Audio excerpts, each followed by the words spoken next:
कि अब इम्पोर्टेंटली कि पोस्ट साइनेप्टिक न्यूरॉन एक्साइट होगा या इनहिबिट होगा, this may be excited may be inhibited, कुछ भी हो सकता है। वो कैसे होगा? For excitation what thing will occur and for inhibition what thing will occur, it's mechanism is explained.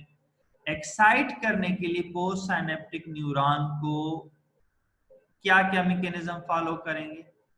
That is excitation में importantly if you recall your concept of action potential previous year कि action potential में membrane को depolarise करने के लिए importantly very important channel were sodium channels. ये sodium channel को open होना था, तो that sodium channel opening is important. Excitation number 1 opening of sodium channel of the post synaptic cell के उसके अंदर सोडियम चैनल ओपन होंगे जिनसे सोडियम अंदर जाएगा, वो मेम्ब्रेन डिपोलराइज होगा, एक्शन पोटेंशियल उसमें जनरेट होगा। One mechanism. नेक्स्ट मैकेनिज्म के डिप्रेस कंडक्शन थ्रू क्लोराइड और potassium channel. Chloride is negative ion, अगर वो अंदर जाएगा तो अंदर पॉजिटिविटी जनरेट नहीं होगी, एक्शन पोटेंशियल नहीं होगा। या पोटेशियम चैनल अगर ओपन होगा तो पोटेशियम अंदर से बाहर जाएंगे, नेगेटिविटी मेंटेन रहेगी, वो भी एक्शन पोटेंशियल के अगेंस्ट बात जाती है, तो इनकी कंडक्शन डिप्रेस्ड हो जाएगी, क्लोराइड एंड पोटेशियम चैनल।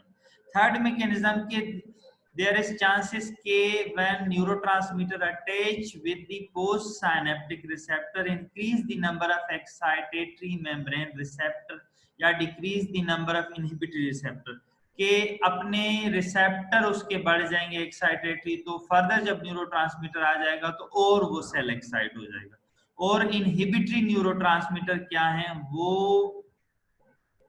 कम हो जाएंगे, डिक्रीज द नंबर। तो इन तीनों मैकेनिज्म से क्या होगा, एक्साइटेशन जनरेशन होगी, यानी न्यूरॉन एक्साइट हो जाएगा। फॉर इनहिबिशन ये चीजें रिवर्स हो जाएंगी, यानी opening of chloride ion channel through the postsynaptic membrane, increase the conductance of potassium ion out of the neuron. इन दोनों प्रोसेस से क्या होगा कि एक्शन पोटेंशियल जनरेट थ्रेशोल्ड नहीं होगा, बल्कि नेगेटिविटी अंदर रहेगी, जिसकी वजह से इनहिबिशन हो जाएगी। Third point, activation of receptor enzyme that inhibit cellular metabolic function that increase the number of inhibitory synaptic receptor और decrease the number of excitatory receptor.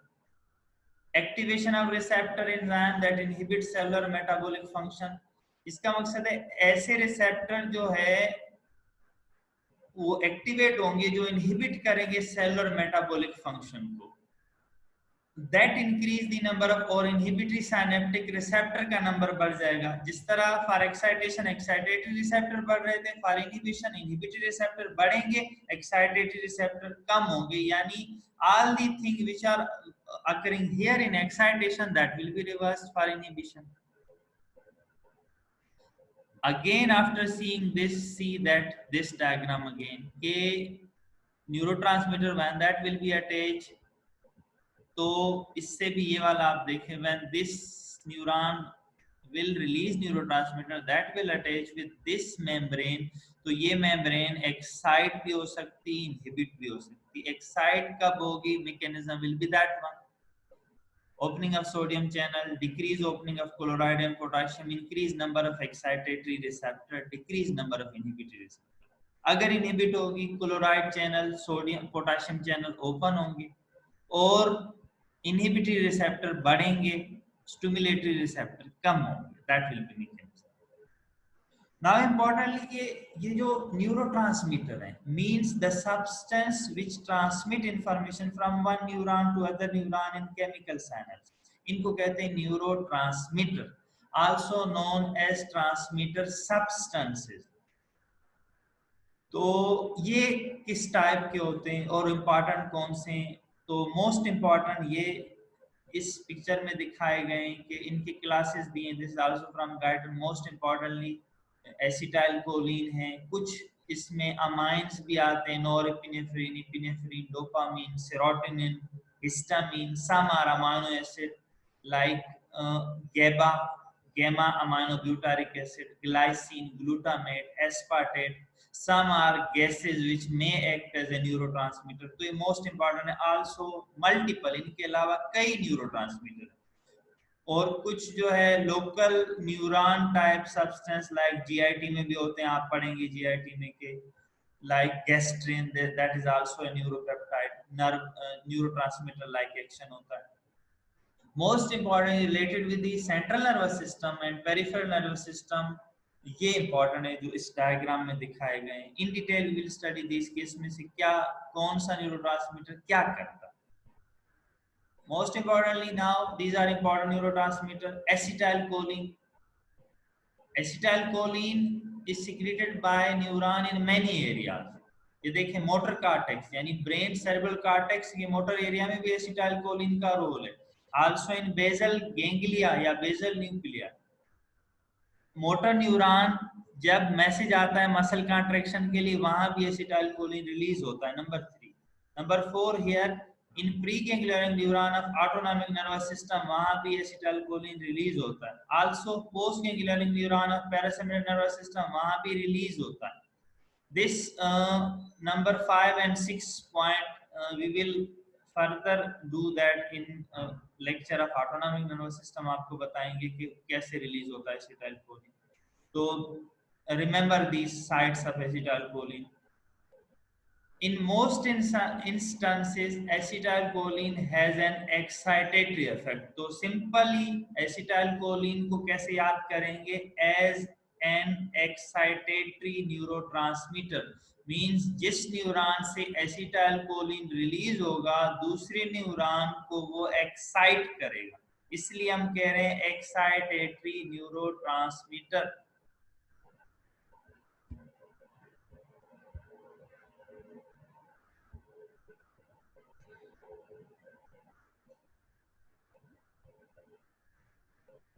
Norepinephrine न सिर्फ ऑटोनॉमिक नर्वस सिस्टम है, but this is also secreted from many neuron in the brain, like secreted by the terminals of many neuron whose cell body is located in the brain stem and hypothalamus.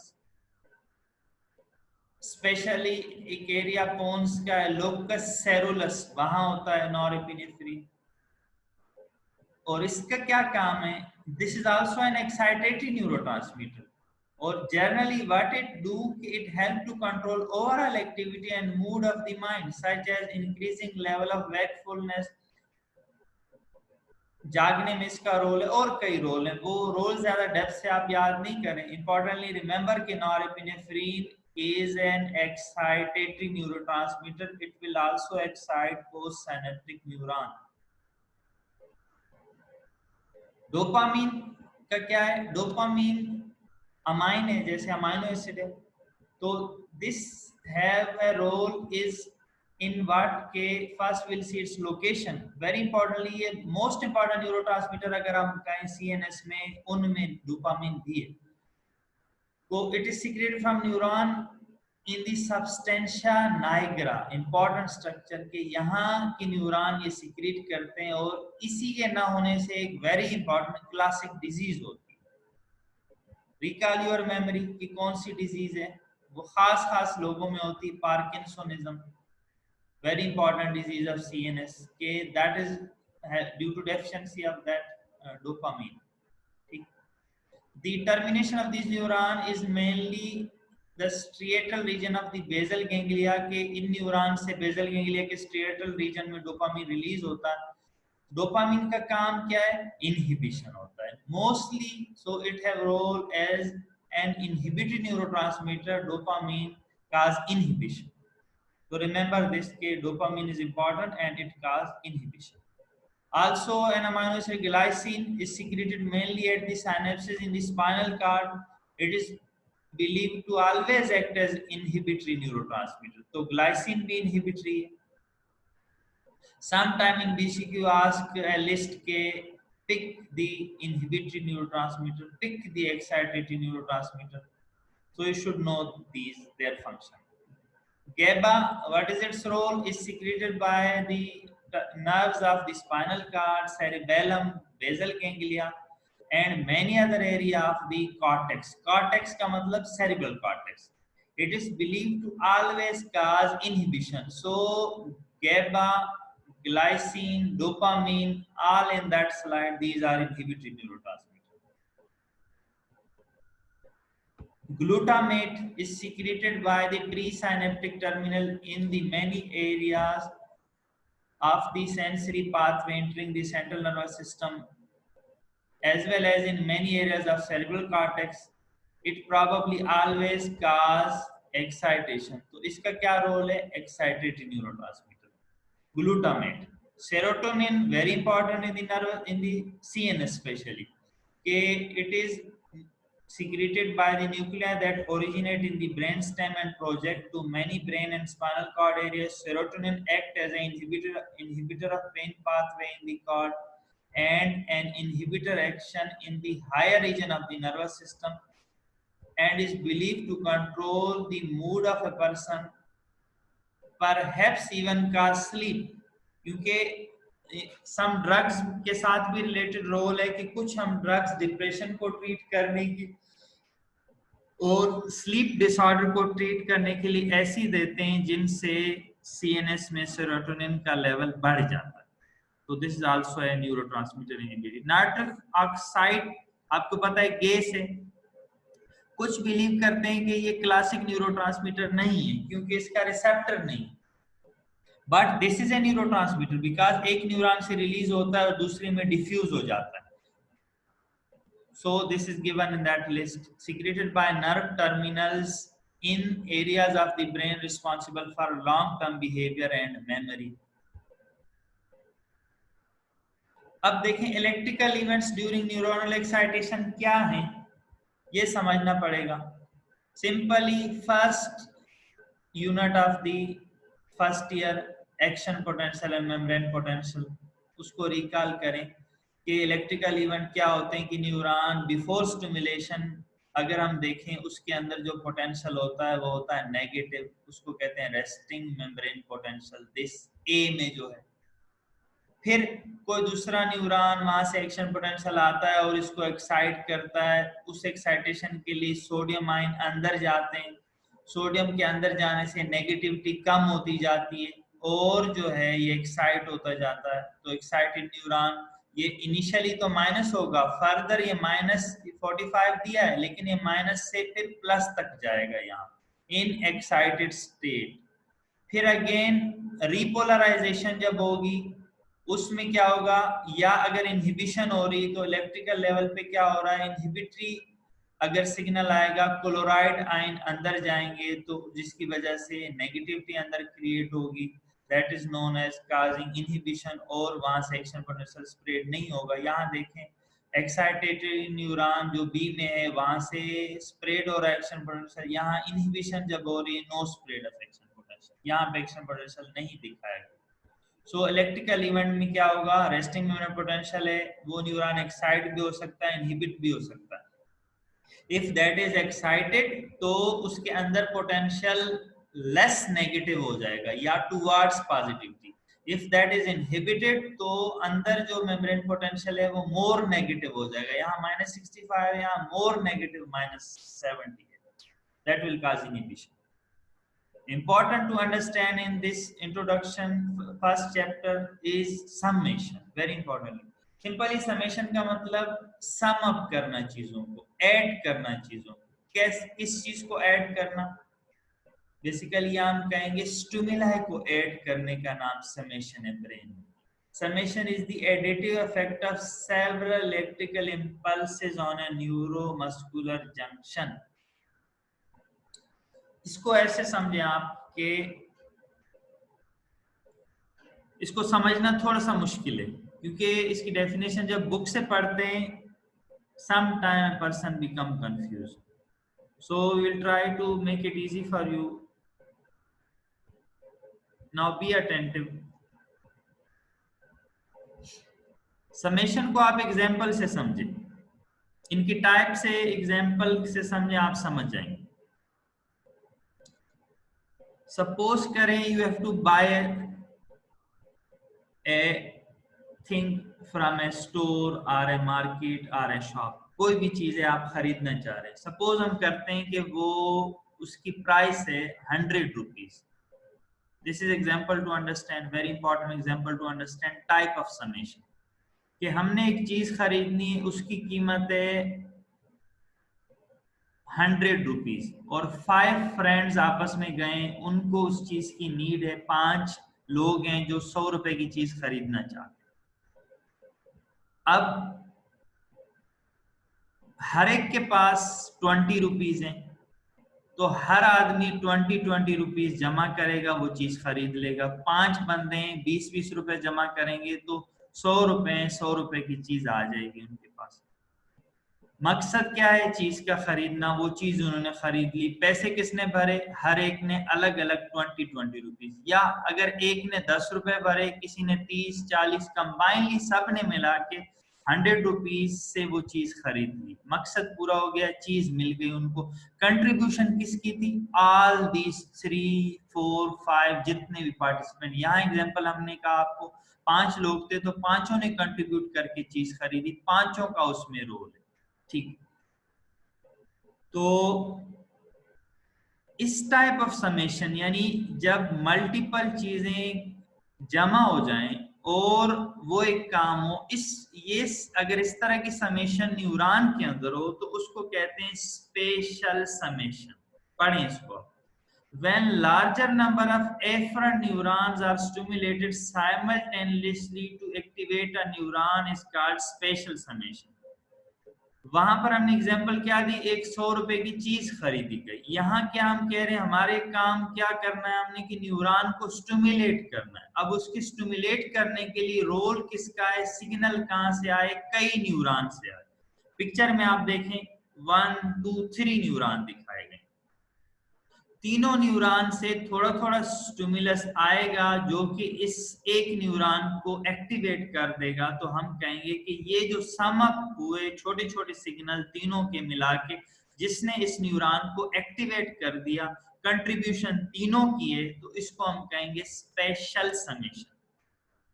See here written as simultaneous stimulation by several presynaptic neuron, that is called as special summation. Number 2 पे लिखा है EPSP है short form. ये short form है excitatory post synaptic potential spread from several synapses to trigger zone, यानी कई synapsis से potential आएंगे एक्साइटेटरी जो कि इसको एक्टिवेट करेंगे। अकेला एक एक्टिवेट नहीं कर सकता, क्योंकि एक के पास सिर्फ 20 रुपए 100 की चीज खरीद नहीं सकता, तमाम मिलके खरीद सकते हैं। यहाँ तमाम मिलके इस न्यूरॉन को एक्टिवेट कर सकते हैं। और ये देखें number 3 post synaptic neuron fires का मतलब ये एक्टिवेट हो जाएगा।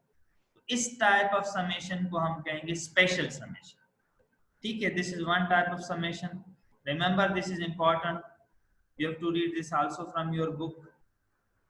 दूसरी समेशन क्या होती है? अब देखिए सेम एग्जांपल हमने दी, वही के वही 100 रुपए की चीज खरीदनी है। 5 दोस्त गए, लेकिन उसमें एक के पास 100 रुपए है। वो एक शख्स 100 रुपए जो है जेब से निकालता है और वो चीज खरीद लेता है।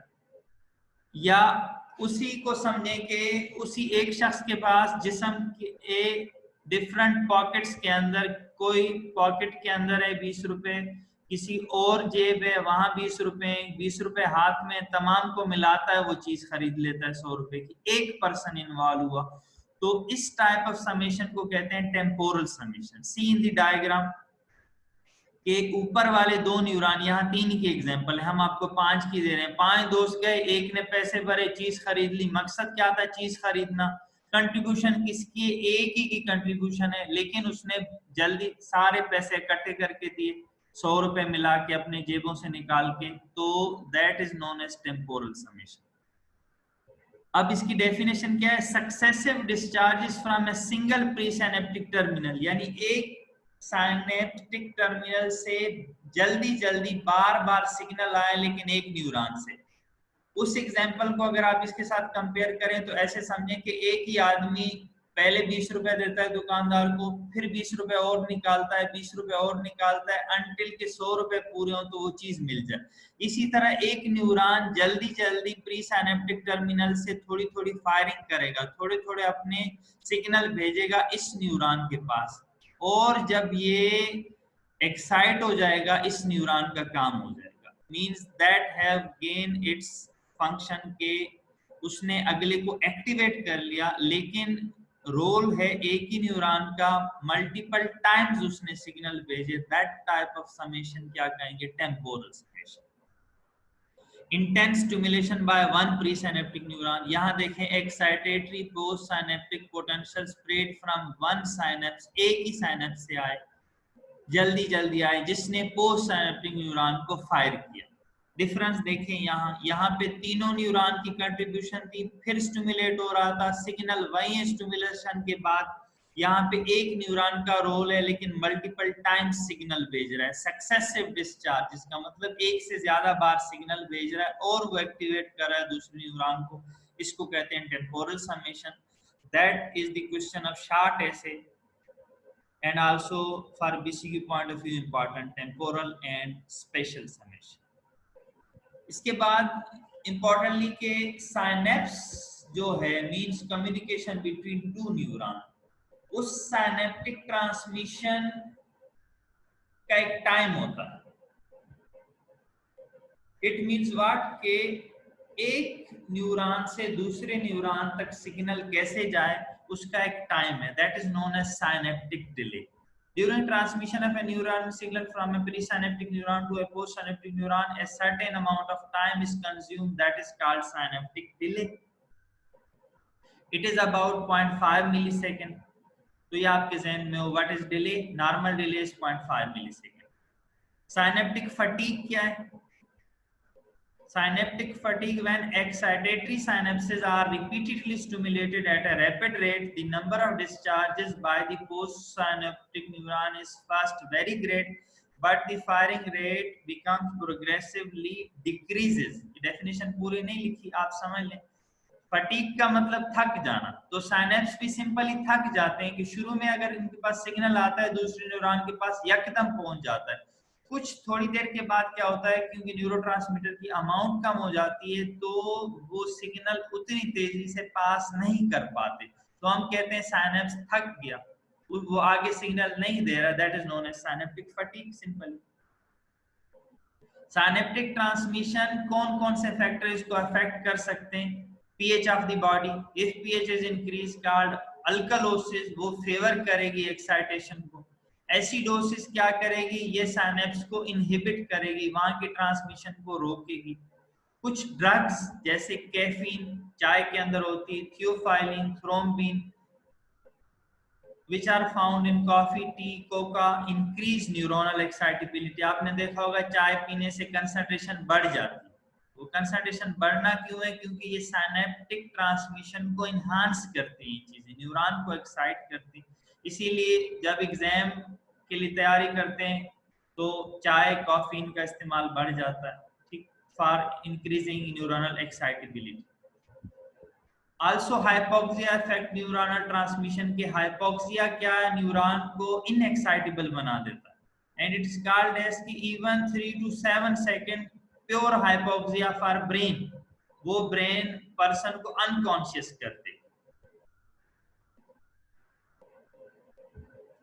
So thank you, here we ends our lecture। तो अगर अभी कोई क्वेश्चन हो आपका, any question you may ask।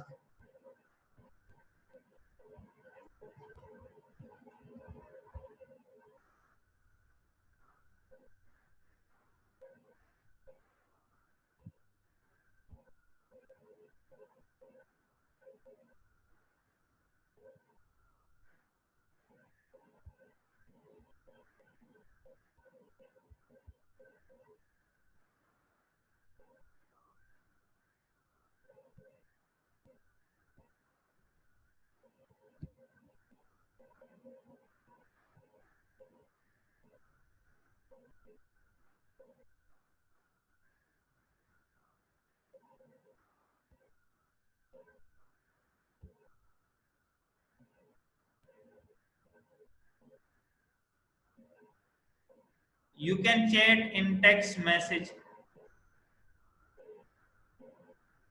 तो अगर कोई क्वेश्चन हो आप टेक्स्ट कर सकते हैं।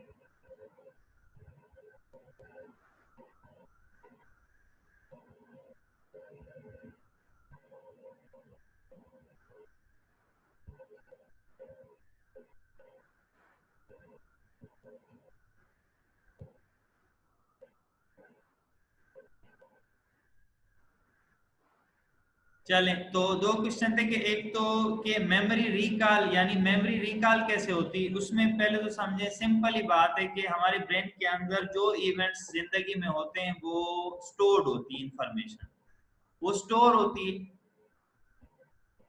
जब हम रिकॉल करते हैं तो ब्रेन के जिस हिस्से में वो इंफॉर्मेशन स्टोर्ड होती है वहां पे न्यूरॉन के अंदर स्टिमुलेशन पैदा हो जाती है। उस स्टिमुलेशन से फिर वही इवेंट जो उस वक्त पहले हुआ होता है जिससे स्टोरेज होती है वो हम रिकॉल कर लेते हैं। तो that is the memory recall. दूसरा क्वेश्चन के आपने पूछा एक स्टूडेंट ने अबाउट द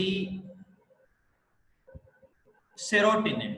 सेरोटोनिन एक न्यूरोट्रांसमीटर है, ठीक। उसका रोल स्लीप के अंदर है। अब कभी कभी क्या होता है कि कुछ कंडीशंस के अंदर प्रॉब्लम ये होती है कि सेरोटोनिन का लेवल कम हो जाता है। उस कम लेवल ऑफ सेरोटोनिन की वजह से कुछ प्रॉब्लम्स होते हैं। कभी कभी मूड प्रॉब्लम होते हैं, कभी क्या होता है कि स्लीप के अंदर डिस्टर्बेंस होती है। उस चीज को कवर करने के लिए फिर हम ऐसी ड्रग देते हैं कि वो सेरोटोनिन का ब्रेन का लेवल बढ़ा दे। तो वो लेवल बढ़ने से फिर उनकी डिप्रेशन भी खत्म हो जाती है पेशेंट की, उनकी नींद बहाल हो जाती है। तो ये इसका रोल है, लेकिन ये हर आदमी को नहीं देंगे। That will be decided by that psychiatric, that physician के सेरोटोनिन की नीड है नहीं है। तो ये न्यूरोट्रांसमीटर नॉर्मल है, कभी कभी कम हो जाता है तो हम ड्रग्स के जरिए इसको बढ़ा देते हैं।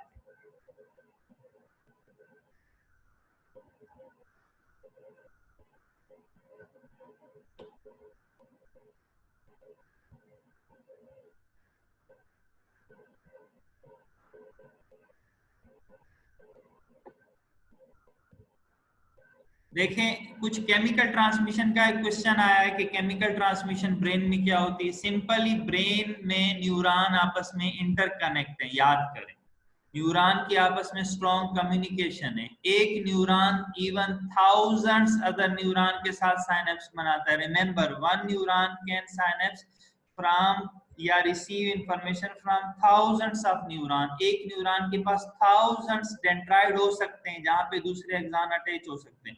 अब ये कम्युनिकेशन जो होती है क्योंकि केमिकल सब्सटेंस के थ्रू होती है, केमिकल साइनेप्स में, जैसे इस डायग्राम में, इसलिए इसको कहते हैं केमिकल ट्रांसमिशन।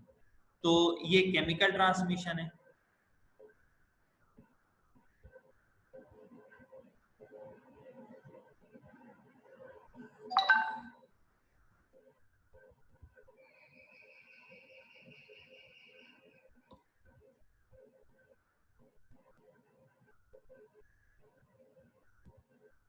न्यूरोट्रांसमीटर में serotonin also excitatory effect create करता है, लेकिन एक्साइटेटरी से हट के कुछ इफेक्ट हम एक्साइटेशन नहीं करते। जैसे अदर न्यूरॉन में कुछ डेलिकेट फंक्शन अगर मेमोरी में किसी और रोल ऐसा है तो उसमें भी इनका रोल है सेरोटोनिन का।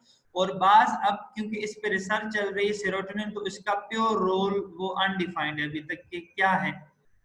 बाकी नेक्स्ट न्यूरॉन में चेंज जरूर क्रिएट करता है। जिस न्यूरॉन से रिलीज होता है डिफ्यूज करके अदर न्यूरॉन में होता है, उसमें स्पेशली मेटाबॉलिक चेंजेस कुछ लाता है serotonin, sorry nitric oxide. That is why this is called as neurotransmitter कि it give message from one neuron to other. दूसरा क्वेश्चन के अबाउट दी एसिडोसिस के, सिंपल ये डायग्राम देखें, ये न्यूरोट्रांसमीटर रिलीज हो रहा है, यहाँ पे अटैक कर रहा है तो साइनेप्टिक क्लेफ्ट में से आ रहा है। तो अब पीएच ऑफ द बॉडी ये देखें, यहाँ पे क्या है, everywhere between neuron around neuron extracellular fluid is present. तो अगर पीएच के अंदर डिस्टरबेंस आती है तो इन न्यूरोट्रांसमीटर के वेसिकल की फ्यूजन और इसके अटैचमेंट ऑफ अदर न्यूरॉन में फर्क आता है। नॉर्मल पीएच पे हर चीज नॉर्मल होती है। एसिडोसिस अल्कलोसिस में ये ट्रांसमिशन चेंज हो जाती है सिंपली। अल्कलोसिस में बढ़ जाएगी, एसिडोसिस में कम हो जाएगी। That was the about these things.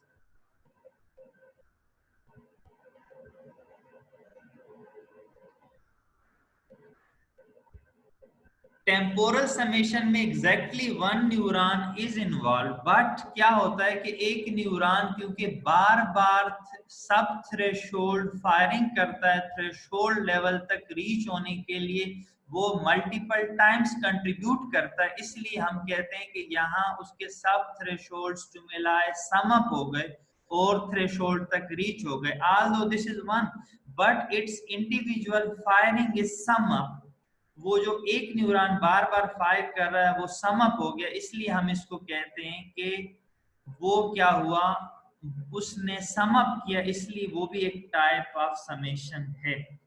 Hypoxia की बात आई कि हाइपोक्सिया क्या करता है, हाइपोक्सिया का मतलब ऑक्सीजन का ब्रेन में कम होना।